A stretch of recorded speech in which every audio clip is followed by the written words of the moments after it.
G'day, welcome to Doesn't Matter, this is Kareem. Now, I've been talking in the past about, very recently about cancel culture and outrage culture and all the issues that come with that, and there are so many, it's not funny. One of the effects that I feel after, especially watching the Jenna Marbles video tycoon, YouTube video tycoon who cancelled herself, which is incredible. I've never heard of anyone cancelling themselves, but she has definitely done that. Wiped out 600 million views and wiped off countless thousands of videos and apologised profusely, cringily. She said sorry so many times I was withering inside listening to the self-abnegation. And then took herself offline. Now she's a millionaire, she'll get some therapy, she'll be alright, hopefully. But that degree of fragility, that degree of self-censorship is astounding to me. The lack of character, the lack of resiliency, the lack of ability to recognise proportion and balance in her actions. And it comes hand in hand with this cancel culture, with this sensorial spirit that has swept through much of the world. It competes with the worst aspects of Christianity and Islam and Chinese communist culture for its purity code, for its moral entitlement and high ground assumptions. It's foul. I mean, I find them all to some degree foul because they all, at some point, become incredibly exclusive. They all preach diversity and inclusivity in their own ways, and then they all proceed to narrow down what is permissible to the point where you realise you're being trapped, corralled into a purity code again, one after the other. I do wonder how often human beings will continue to fall for these purity codes, for these self-abnegating, authoritarian aiding systems. Look, society is based on people, individuals, and individuals are raised by families, predominantly by parents. The kind of person, the kind of thing that you are, the kind of human that you are, determines how you're going to react in given situations to given stimuli, and some of those stimuli are inevitable. It doesn't matter whether you're rich or poor, you will suffer them at some point. Certainly the poor and the less socially privileged will suffer them more often, more commonly, but nonetheless, even the richest of us will age, get sick, become injured, suffer losses of many different types. If you can't handle ideas that you don't like, as a person of colour, yes, I'm looking a bit pale today, but as a person of colour, I hate that term. I really don't like it, but a lot of people seem to use that term nowadays. As an ethnic person, a non-Anglo-Saxon person, though I have a chunk of Anglo-Saxon in me, so it's not strictly true. I've suffered significant amounts of racism when I was younger. Yeah, I did. Being racist is human. If you go to China, India, North America, Australia, Eurasia, you will encounter racism. You will encounter bias and prejudice. It's on a continuum. There's a point where it's no longer racism, it's just personal prejudice, it's bias, it's bad experiences, it's other things. But of course, that would require someone to have some nuance in their perspectives. So everything that they see that looks like bias or prejudice must be racism, which is a ludicrous argument. Racism is the far end extreme edge. It is an indivisibly nihilistic and exclusive perspective on another person, place, person or group. Not all prejudice works that way, goes that far. It's still prejudice, it's still a bias, it's still based on your own personal experiences or interpretations of things you've seen or experienced. It's not necessarily racism. It's not necessarily a good thing either. But nonetheless, we're talking about a continuum here. I've experienced a huge amount of it. Most of us have to some degree. I don't let it shape my perspectives or beliefs, because it's only useful if I take it objectively. The minute I personalise it, I can't learn from it. And I know that's really difficult for a lot of people, particularly if you've suffered enormously. I mean, I've suffered reasonably, but there are people I've met who've suffered enormously from racism and other forms of prejudice and bias. Nonetheless, being a Stoic, or trying to practice it at least, means that you accept that in order to be the better version of yourself, you can't take that kind of shit on board. And if you do, you got to get rid of it quick. You don't carry anchors around with you like some wailing ghost dragging its chains. Okay, that's pathetic. And I don't want to be pathetic. It's not useful to anyone. I've no service to anyone else when I do things like that. So I do my best to divest myself of those things, because having character means doing that. Trying to drop your biases where you can, recognizing and accepting them in others, arguing, debating, discussing as kindly and as generously as possible, but as truthfully as possible. And if that requires a certain degree of ruthlessness, then so be it.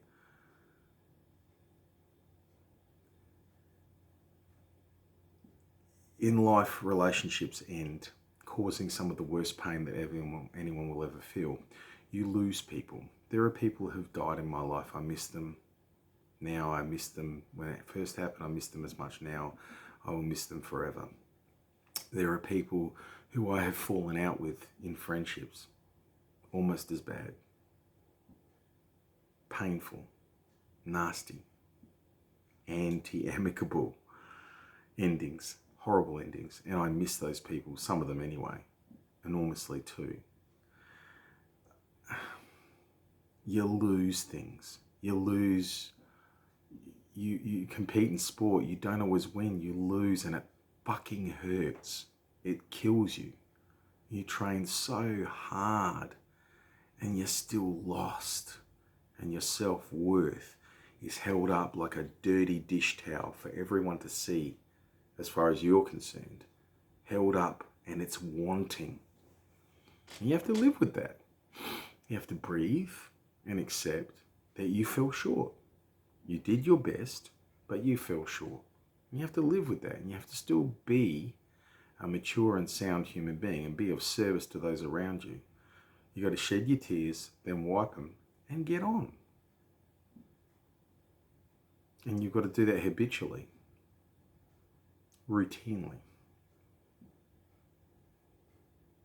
People won't choose you. Jobs won't choose you. You'll miss out on things. Dreams will be confounded. And providing trigger warnings and safe places, and creating tiers of microaggressions and so on is just exacerbating the problem of the declining character in society. It's not just the young. It works its way up the chronological ladder. There are plenty of older people, middle-aged people, who are being subsumed by this culture, subsumed by the easy Netflix-like appeal of censor culture, cancel culture, of outrage culture. And we are weakened by it. I don't run from ideas I disagree with or don't like. I confront them. Or I ignore them if they're really dumb, like flat earth. Things are going to happen that are bad. You're going to get injured. You're going to get hurt. People are going to die. People are going to leave you. People are going to hate you unfairly. You're going to be misunderstood. You're going to make mistakes and fail and fall short. And you're going to have to live with both aspects. The aspects where it's other people's fault and you've been maligned, and the ones where you're the one who stuffed up. You're going to have to live with that. No two ways about it. You're going to have to live with it. And you're going to have to be a happy, well-adjusted person in spite of it. people will move away. You'll lose your entire friendship circle as people get married, have kids, move away, and you'll be stripped. It happens. I've seen it happen. I've experienced it. One minute you've got a tribe of friends you've had for years and years and years, even longer sometimes, and then they're gone like that, and you are alone again. Everything you counted on is gone, or you've had to move away. Character is required then. Character. And that doesn't come from safe places and trigger warnings and censorship and controlled speech. It doesn't come from there. You can't get it. It's impossible to be a truly kind, truly empathetic, truly strong soul. You can't be that person. If you're so pathetic, you cannot deal with ideas. You can't deal with speech you don't like. You can't deal with terms you don't like. If you are so easily brought down by simple things like words and ideas that you violate your own principles of inclusiveness and diversity, there's no safety in life. There are just degrees of danger. Civilization is a vast machine built to mitigate that danger. It can't get rid of it. That's not even possible. Except in some post-human future. That's too far away for me to worry about. We've done an astonishing job of mitigating our worst threats, but we can't get rid of all of them. We're not going to. We're our own worst enemies most of the time anyway. Even if you lived forever and you had skin like Superman, you'd find ways to hurt yourself and each other. We would. We're humans. We're not perfect beings. Not yet anyway, and that's going to be a long while away if ever. I've learned one thing about this whole subject in terms of character and protecting ourselves from the external instead of culturing a stronger internal base. I don't need to protect myself from everything outside of me. I don't need armor if I'm strong. If my strength comes from within and comes and wells out and allows me to move through the world, not with impunity, but to carry my scars well. To walk proudly, even if it's sometimes with a limp.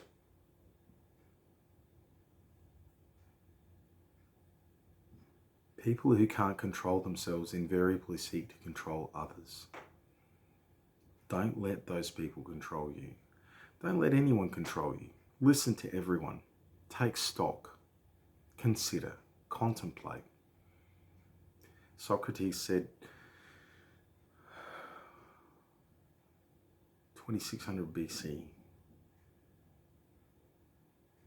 It is I think I got the date wrong there. Don't worry about it. But it is the sign of a cultured and educated mind to be able to hold an idea in one's head and entertain it without accepting it. That is what it's required to be a grown-up in the world. You need to play with ideas, even ones you don't like, ones you don't agree with. You need to consider them, contemplate them. You need to be able to draw virtue from them if it's possible. You need to be able to understand where they're coming from, what their origins are. And that will give you insight into the people who are spouting them. You need to be free from the binary conflicts that a simplistic approach to this implies. People who cannot control themselves will seek to control you. It is invariably inevitable that they will do so. The deficit in them, the lack of character in them, means they have to control someone else. And they're on all sides of politics, they're all through society, and they tend to inhabit the mid to upper ranges more, but they're everywhere. You'll find them from the grubby, nasty little supervisor in your retail outlet, right up to the CEO or our current Prime Minister. You'll find that kind of person. Don't be that person. Don't give in to that person. Cheers.